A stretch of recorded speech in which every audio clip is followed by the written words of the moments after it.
পঞ্চগড়ের সীমান্তবর্তী এলাকার দুস্থ ও অসহায় মানুষদের মাঝে বিনামূল্যে চিকিৎসা সেবা ও ওষুধ বিতরণ করেছে 18 বিজিবি ব্যাটালিয়ন।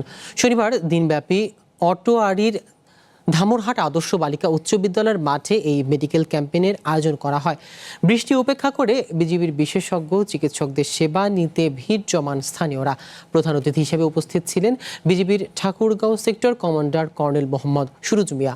বিজিবি জানায়, বর্ষাকালে বিভিন্ন রোগের প্রাদুর্ভাব বাড়ার সীমান্তবর্তী 450 থেকে 500 জন সুবিধাবঞ্চিত নারী, পুরুষ ও শিশুদের চিকিৎসা সেবা ও প্রয়োজনীয় ওষুধ দেওয়া হয়। চিকিৎসার একটা ব্যবস্থা করে অনেক গরিব মানুষদের আমাদের মনে করেন সুযোগ সুবিধা করে দিল, এটার জন্য ধন্যবাদ। এই এলাকার মানুষ খুব গরিব, ভোটার এলাকা, ওরা আমাদেরকে সেবা সহ হিসাবে আমাকে ওষুধ দিতেছে। এলাকায় থাকি তাদের চিকিৎসা নেওয়ার জন্য অনেক দূর যেতে হয়, সেখান থেকে তাদেরকে যেন একটু